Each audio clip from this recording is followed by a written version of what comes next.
Hello, everybody, and welcome back to another episode of the Impact Farming Show. Today, I have an amazing guest returning to the show, Felix Weber. How are you? I'm doing great, Tracy. Thanks for having me.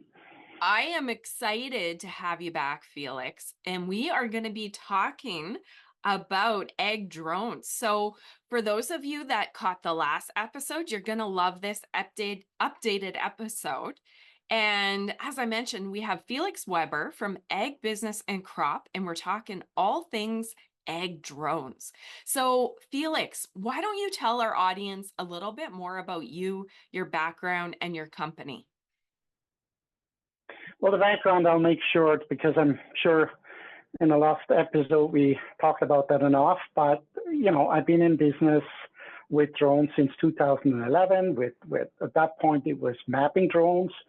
That didn't really take off in agriculture big, but it really shows a lot of interest now with the spray drones because they really fit together. So it was always my interest I've seen the opportunities for drones to grow, but for Canada, from a legal perspective, we're not quite there with all the registrations. So now we added the spray drones and have two different models or makes, I should say, on spray drones to offer. And I really see great opportunities in the agriculture with that. Excellent. So I'm curious, Felix. I'm a business owner, and I always love to hear about people's interests and how they got started. Do you mind telling me kind of like that first moment, or you seen the drone and you're like, man, I'm interested? Was it a personal? How did you get interested in it to start? Well, at the beginning, as a crop consultant, I was interested because I can map fields with drones and actually have a digital image. Uh, as I say, we kind of knew this is going to go further. And at that point, everybody was talking about how big this is going to get. But the fact that we can now start to apply, and that means seed, fertilizer, all liquid and solid, we have a lot of opportunities to go into the field when we maybe not can't with the ground equipment, or we want to make sure that we don't trap crops, etc. So it's just another tool in the toolbox that helps us to do things that maybe were possible before, or it just makes it easier with drones. Okay, excellent. So you were a crop consultant and then you seen the possibility of drones and then started offering it to farmers through your business. Is that how it went? That's excellent. That's kind of how it went, yeah. Yeah. Okay, good. It's always, you know what, Felix? Everybody is so interested in drones right now. So I'm really excited for you to share more about your models and the different benefits. So I know you mentioned it earlier, but let's talk about the types of drones that are out there, the ones that you offer, and how many different models. Because people like me, hey, that's cool. Egg drones, what can we do? But a lot of people still don't know much about them. So do you want to share more about the types of drones out there? Well, from an agriculture perspective, I would probably categorize two different drones. The one is the mapping drone, and the other one is the application drone that Okay. we would be using most. And really between those two different drones, there is a lot of different models and types out there. I always say when you talk about a drone, that's just like talking about a car, a vehicle, not just a car or a truck or a pickup truck or whatever, right? So now we're kind of breaking it down. When I'm talking about mapping drones, I'd be looking at, do I need a drone that does large acreages, or do we're talking 1,000 acres in a short period of time, or do we just map 100 acres or 50, 20 acres at the time?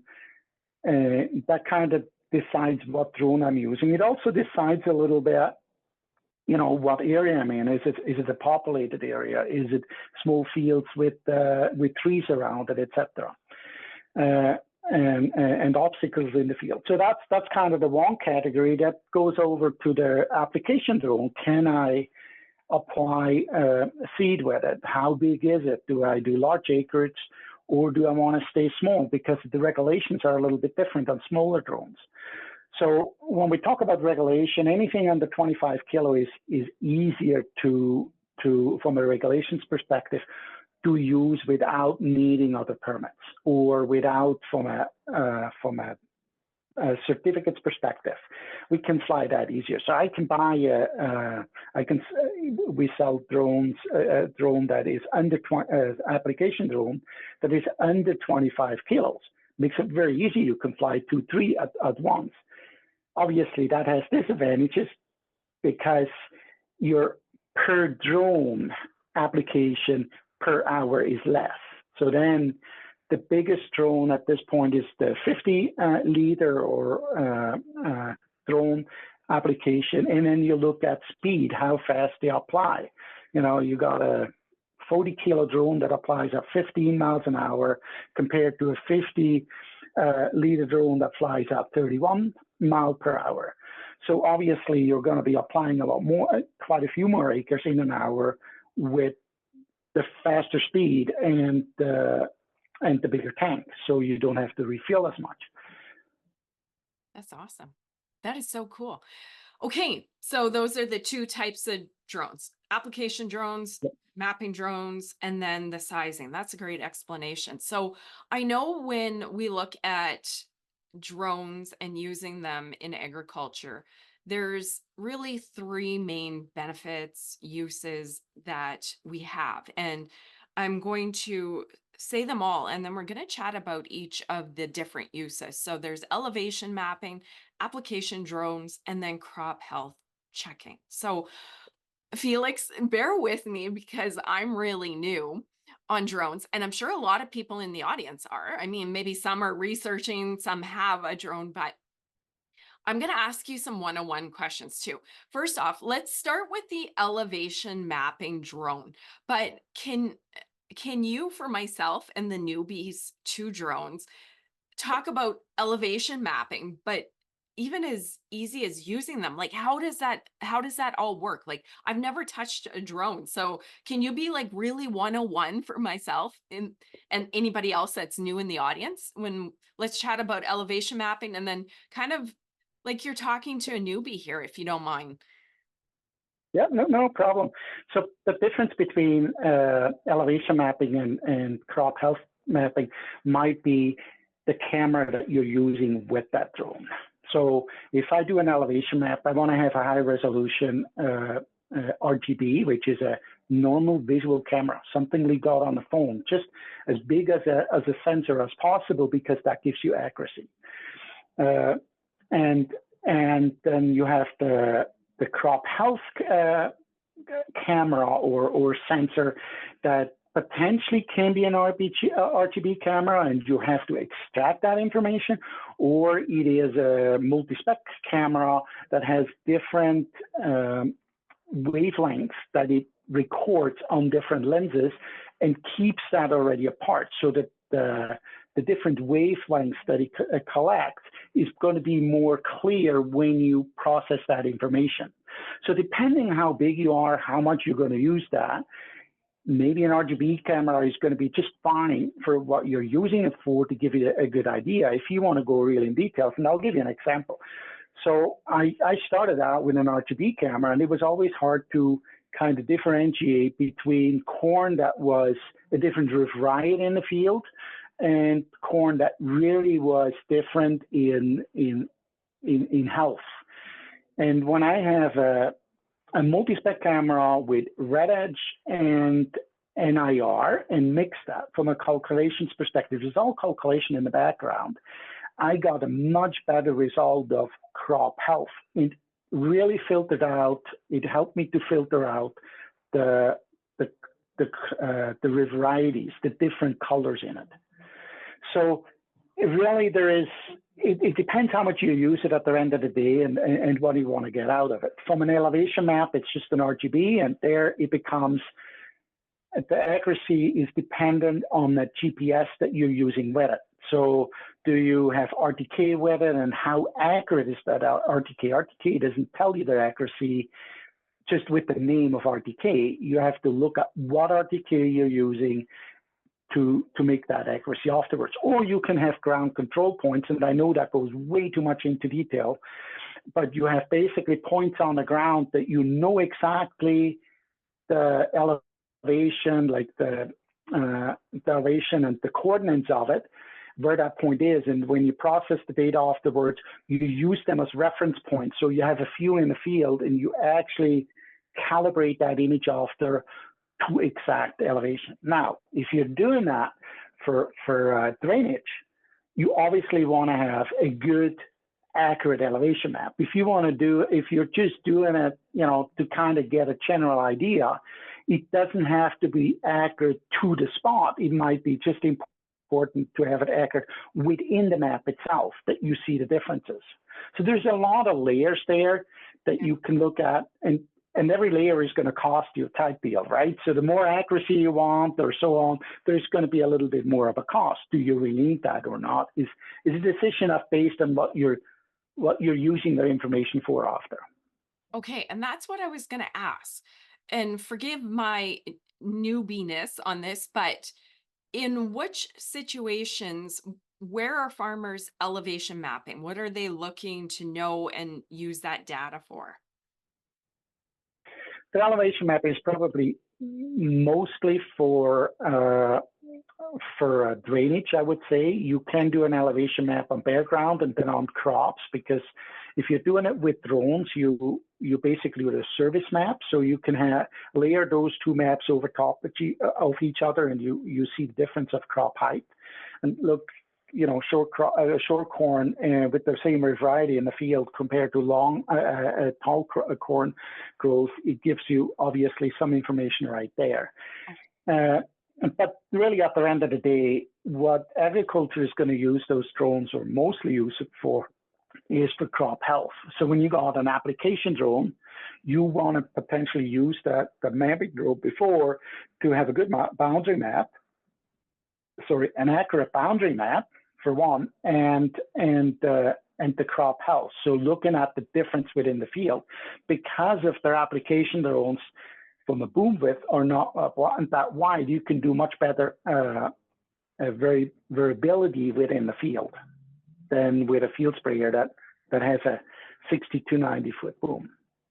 Okay, gotcha. Okay, that makes sense. Now, one more question, Felix.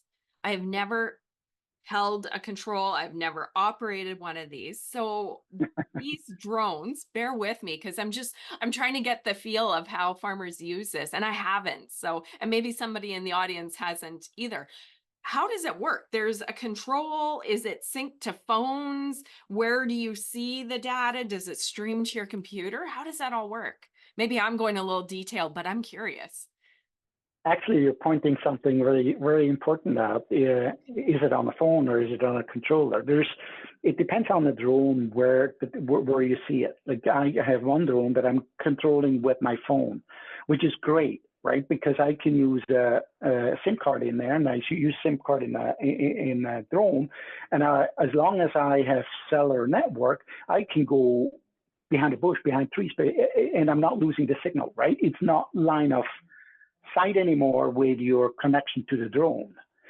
So that's the advantage of using certain tools to control it, where if you use a Wi-Fi, then you might be a little bit more limited. But I'll go back to your initial question. You never have used a drone and you're worried about how do I fly that.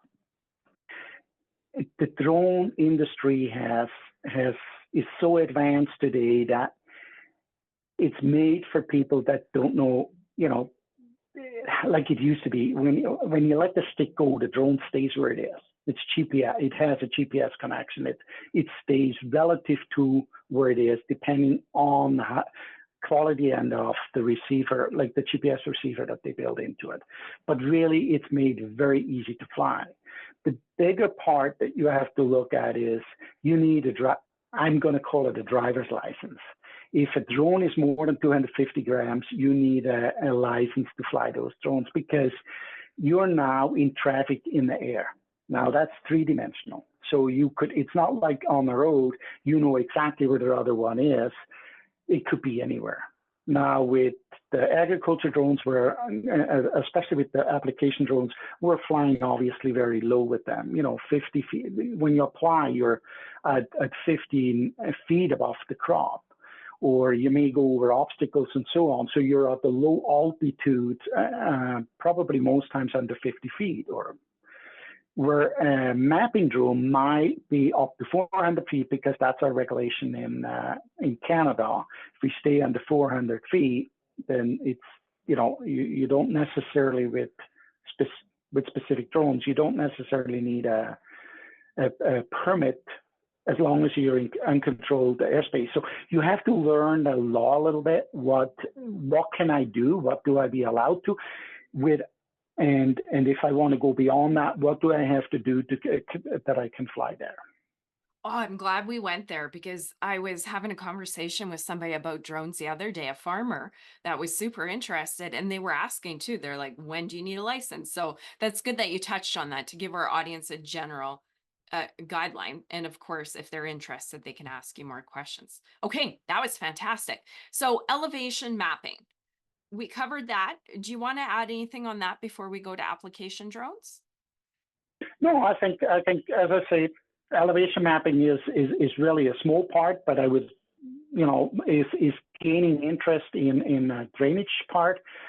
The crop health mapping is gaining interest because you can use that data afterwards with applications. So let's go to their application, because that is really right now the big subject out there. Oh, I want to have an application drone and I want to spray. Okay, so this, you're right. This is super exciting. And this was a drone that we were talking about. So we have drones now that can apply onto the field. Let's dive into what can be applied with a drone, what can't be, volumes, runtime, all the exciting stuff that farmers are curious about. So take it away, Felix. Okay. Well, there's a lot of categories. What can we, what can't we? I would divide there. What are we allowed and what can we are two different things. Okay. And I'm going to put this right up front. There is a lot of work done in the background for the regulations to catch up. Obviously, in the US, they're already allowed to spray chemicals. And we know that from the regulations with even ground sprayers. A lot of times chemicals are registered in the US and they're not. In Canada, it takes a couple of years to come to Canada. There is different reasons for that, and I'm not going to get into that. But the fact is that right now, there's a lot of work done in Canada to advance those regulations and make it possible in a safe way. So what are you allowed and what not? You're basically pretty well allowed to spray anything other than sites. So herbicide, insecticide, fungicide, and which one did I forget? It's the four. Okay. That have to be on the label. Like any site that's registered has to be on the label of how you apply it, what's the safety rules behind it, and how you do the handling, etc. And there's only a couple of products in Canada that are registered. They're more mosquito products and more out west, over lakes, etc. But so on a general basis, not necessarily useful for the average farmer. So what can I apply? I can apply pretty well anything that's liquid, solid, like from seeding a green cover with or applying fertilizer if that's urea on a rainy day, or if that is anything like, but with depending what drone you have, even to more like gel products, like harder products.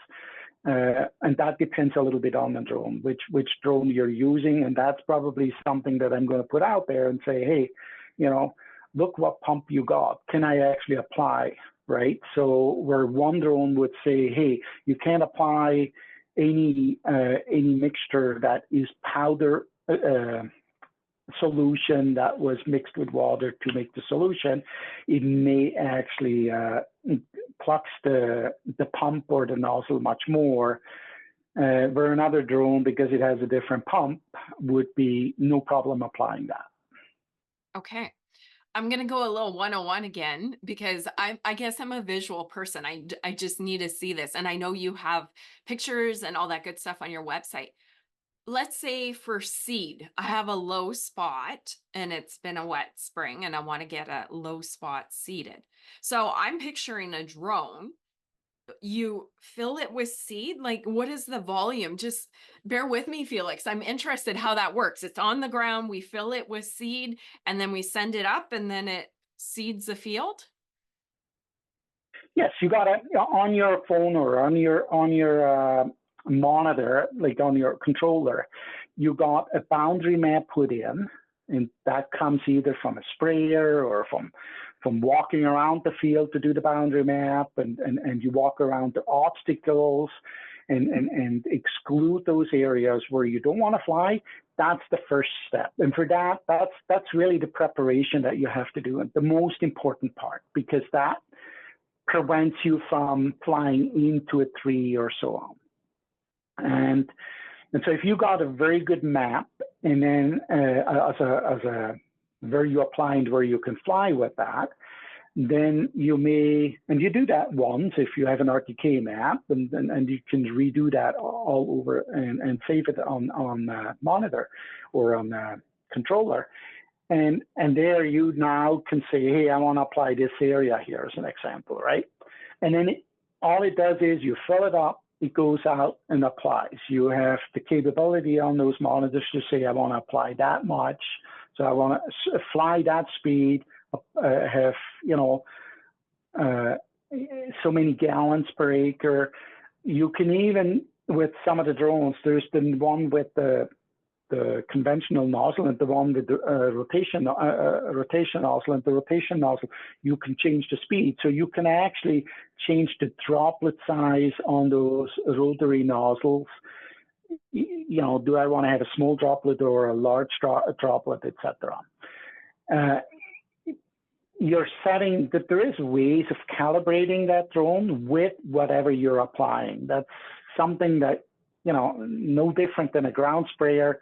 You will have to calibrate the drones as well before you really get into it. And at the very beginning, I'm going to want to make sure that you understand. It's great. I can load those drones and go out flying, and it's all easy. But there is a little bit of a preparation process that you have to do, like with any other equipment. You get off of the tractor when you're cultivating to check how deep you're actually cultivating. It might look very nice from the tractor cab, but when you go out, that's when you see, how deep is it behind the tractor tracks, like behind the wheels? Is it cultivating deep enough? It's just, or with the sprayer, you check your spray nozzles, how much comes out, etc. Right? So you calibrate all those nozzles. It's the same thing with the drone. There's a little bit of calibration that you have to do. Yes, you have to have a good boundary map, and I'm stressing that very highly, because that's usually the problem when somebody calls, says, hey, I had an accident. Yeah, why? Because you didn't have a good map, right? You got too close to a tree branch and it hit the propeller. But in general, we don't have a huge amount of problems. They do have sensors on it to see, to sense obstacles, and they stop very quickly. But I would never depend on a sensor like that. I always have a good boundary map. Which makes sense. It's the same, like you said, with your field equipment. You get out, you check Yeah. out, you see what's going on. You know the trees there, whatever the rock, the big rock.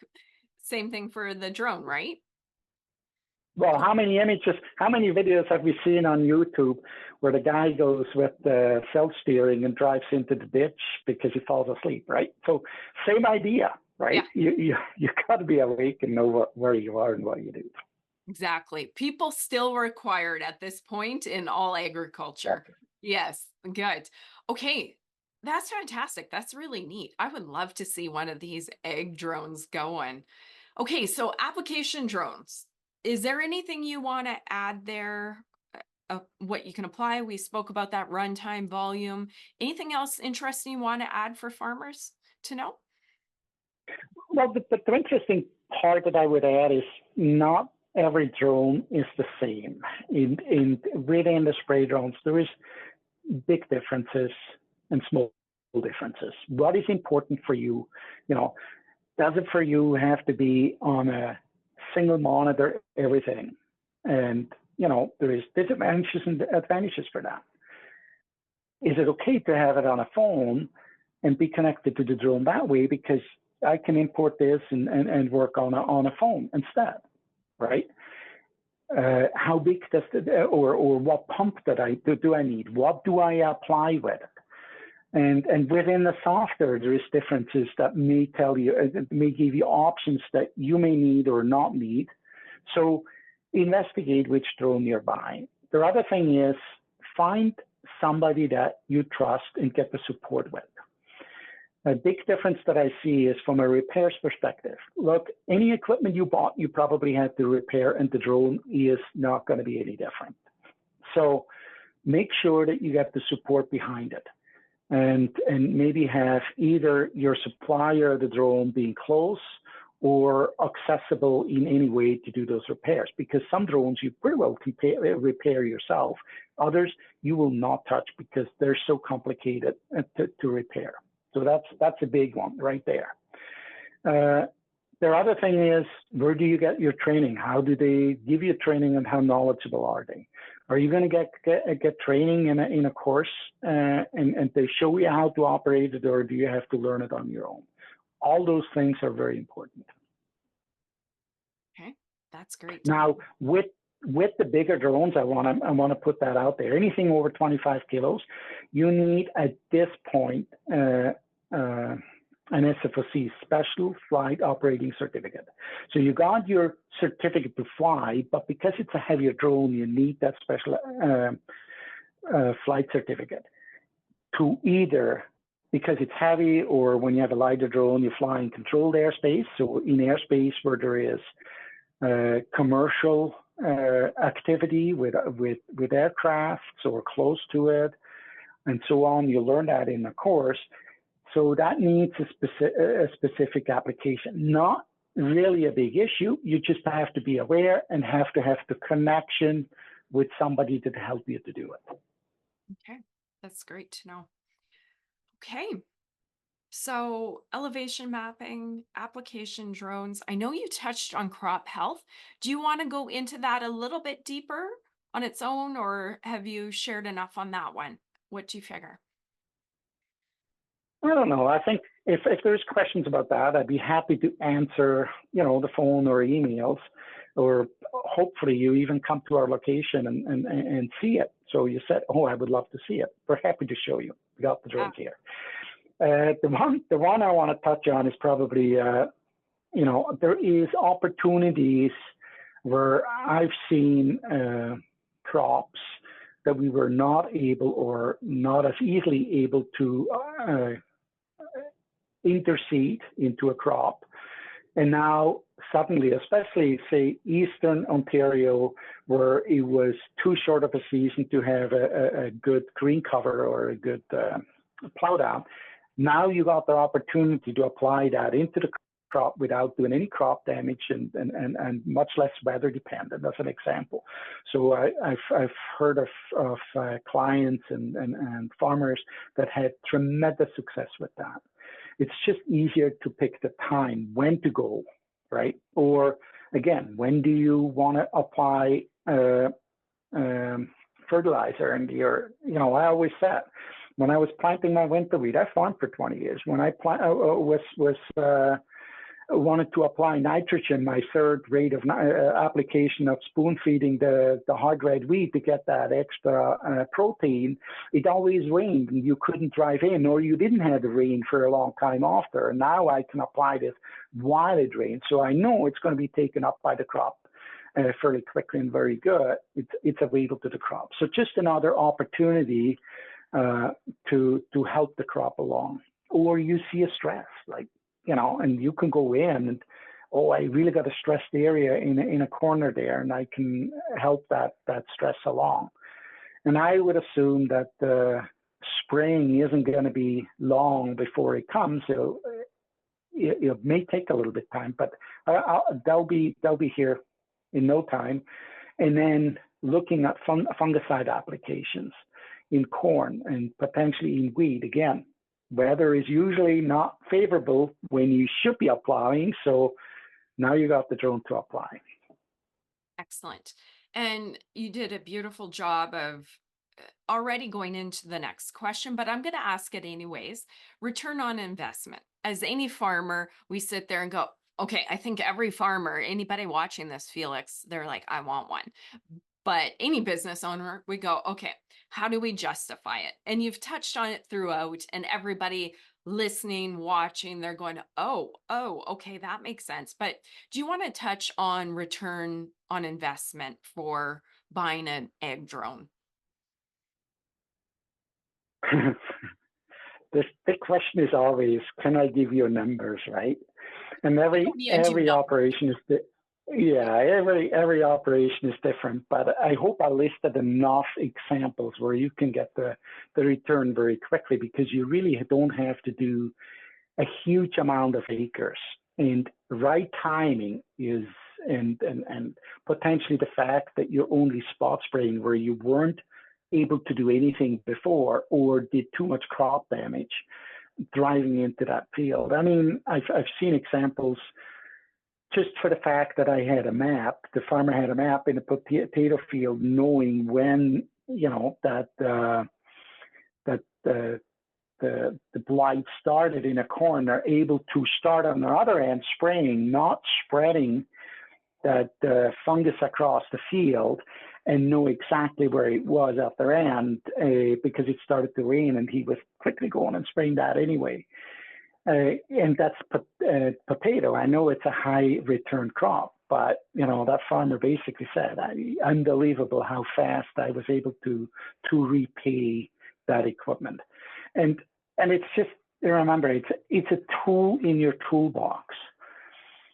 And small farmer might say, hey, as soon as this is all totally 100% legal, I'm going to only apply with a spray drone because of the cost and because I'm small. He's going to do the calculation much different than a larger operator that can say, hey, I can now apply at those fields that I weren't able to do at the right time, and I protect that crop much better.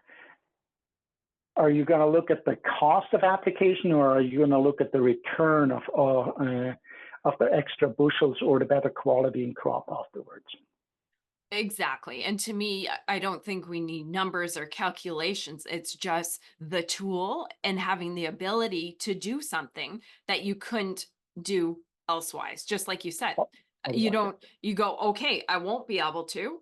Here's the loss. So for me, when I look at the return on investment, I'm not buying this just for fun, or some of us may, but this is a tool that's going to help me do something I couldn't otherwise achieve, right? That's my thought when I'm thinking return on investment. well, that's one thing. And the other thing is, you may want to hire somebody the first time, right? And kind of see how this is going to work out. That would be another option. There's companies out there, and we have a few units with applicator, like custom applicators out there that are doing a good job. The problem is what I'm getting back from them is that they can't keep up when they should, right? Because it's getting more popular to farmers that want to have acres done, because they see their opportunity, they see the value in it. Okay. I have a And question. maybe get a couple of farmers together and buy one would be an option. I have a company that is working with us that gives us even an extra solution that they're custom applicators, but they would work with the farmer if the farmer has their own drones. So there's all kinds of opportunities out there to get into this. But the one thing I'm always stressing, yes, we're not allowed to spray right now chemical sites. Okay, and they'll, oh, well, wait till we can apply mainly fungicides. Your first application shouldn't be a site. Your first application should be something that you can learn from if you're making a mistake. Mm, With other words, look at the patterns. Yes, you calibrate it, but there's a learning curve behind that. We all have used sprayers for a long time. There's still mistakes in the field where you see a strip being missed or overlapped or whatever. So this is totally new. So if you're interested to buy it, don't think to wait till everything is legal. Go the first step, get your license to fly, you know, get the water tested before you really want to dive into the more advanced applications. that makes sense. Become a bit of an expert on what you're doing before you do the hard stuff, right? Okay, fantastic. So, my question, Felix, as a beef farmer, I am curious for livestock farmers in the audience, can you use drones for livestock purposes? Well, there's definitely use and always has been. So it's probably more in where I've seen it, put it that way, where I've seen the drone used in livestock operation is more they use a camera on the mapping drone to look for livestock that either they're lost, like the cow was calving and they're looking for the calf or something like that, or more like where is the livestock, because you got the thermal cameras, which is heat, right? It senses heat, and you can find anything that is living much better that way. Uh, that's probably where have seen the use of drones mostly so far in livestock farms. But I know there has been some farmers that have been reseeding some pastures, or again, I'm going to say mistakes, but apply basically doing some herbicide control on thistles, etc., to clean up the pasture. I've seen it there a little bit. If you're going to buy a drone, you have to be for an application drone just for that is probably going to be questionable, but you're gonna probably can hire somebody to help you with that as soon as the herbicide part is going to be legal. But finding animals, looking where they are, or even looking at mapping the fields for pasture, where on fencing, etc., that can be very useful. Okay, excellent. Beef farmer Tracy had to ask. So, thank you for answering, Okay. Felix. My next question is, where can they learn more? But before I ask you to share your information, how they can learn more, see the drones, do you have anything else that you want to add as a final call to action and something to share with the farmers before we wrap up?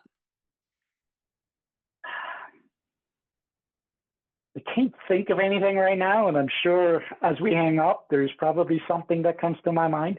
But if you have a question, don't hesitate to contact us. We're happy to help.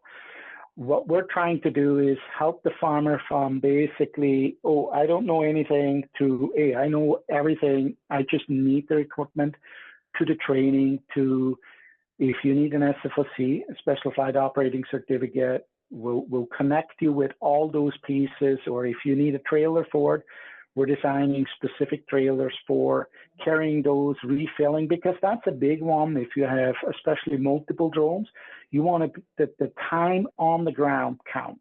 Like that's the clock, right? So refilling very quickly in a safe way is important. So we're trying to kind of build a whole support behind the project, that you can either pick and choose what you need because that's all you need, or you can say, hey, look, set me up. I want to go out and use a full concept. Okay, that's perfect. Thank you for sharing that.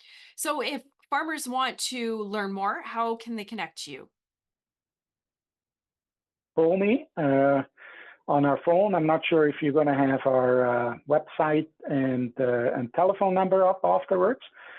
But you can call me directly on my cell phone, 519-291-7000, or send us an email at info@acdrone.com. would be one email address if it's about the drones. But as I say, I think you're going to have that information up on the website after, and we're happy to. We'll include it all in the show notes as well. Felix, this has been a wealth of information and so much fun. I'm glad you answered all my 101 questions because I haven't used one. So I was just curious on how it works. So, Felix, thank you so much for spending your time, sharing your wisdom, and sharing more about drones for agriculture. Thanks, Felix. Well, thanks for having me, My and pleasure. a happy New Year. Yeah, Happy New bye Year. bye. You guys in the audience, if you enjoyed this episode with Felix as much as I did, like it, share it, and get it out there so other farmers can hear everything he just shared and look into getting ourselves a drone for our farm. Thanks, guys. See you next week. Bye bye. Bye.